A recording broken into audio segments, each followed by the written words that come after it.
CPIM নেতা প্রয়াত পরেশ সাঁতরা মোহাম্মদ আজিজের স্মরণ সভা। জামালপুরে সিপিআইএম নেতা পরেশ সাঁতরা মোহাম্মদ আজিজের স্মরণ সভা অনুষ্ঠিত হল। জামালপুরের সেলিমাবাদ গ্রামে প্রথমে প্রতিকৃতিতে মাল্যদান এবং 1 মিনিট নীরবতা পালনের মধ্য দিয়ে স্মরণ সভা অনুষ্ঠিত হল। স্মরণ সভায় চোখে পড়ার মতো উপস্থিতি ছিল। এছাড়াও পার্টি কমরেড, পার্টির দরদি বন্ধু এবং সমর্থকদের ভিড় ছিল দেখার মতো। এলাকার মানুষ তাকে ভালোবাসতেন। মোহাম্মদ আজিজ ছিলেন একজন মাস্টার মশাই। এলাকার অনেক মানুষ তাদের প্রতিকৃতিতে মাল্যদান করে স্মরণ সভায় বক্তব্য রাখেন। পার্টি নেতা সুকান্ত কোঙার, হাফিজ মোল্লা, সমর হাজরা, জামালপুর একেরিয়া কমিটির সম্পাদক সুকুমার মিত্র। শুনে নেব স্মরণ সভা থেকে জামালপুর একেরিয়া কমিটির সম্পাদক সুকুমার মিত্র কি জানাচ্ছেন। সুব্রত চক্রবর্তীর রিপোর্টে জামালপুর নিউজ লাইভ। আজকে আমাদের হচ্ছে যে পার্টি নেতৃত্ব প্রয়াত কমরেড পরেশ সাঁতরা এবং কমরেড আব্দুল আজিজ, এই দুই মহান নেতার মৃত্যুবার্ষিকীতে স্মরণ সভা আমরা আয়োজন করেছি। আজকের পরিস্থিতি, মানুষের কাছে ব্যাখ্যা, নির্বাচনে বামপন্থীদের পরাজয়, বিজেপির জয়, এই সমস্তটা নিয়ে আগামী দিনে আমাদের কী করণীয় কাজ আমাদের পার্টি নেতৃত্ব কমরেড সুকান্ত কুমার তা মানুষের কাছে ব্যাখ্যা করলো। তাই দিয়ে আগামী দিনে আমাদের পথ চলা শুরু হবে।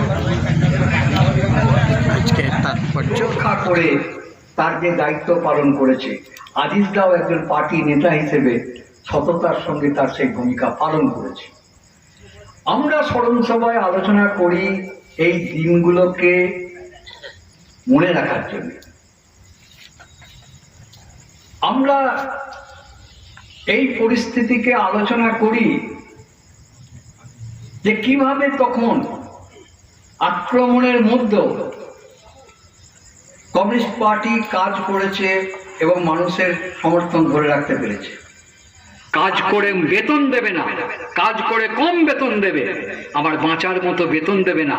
গতর আমার, গতরের দাম ঠিক করার অধিকার আমার।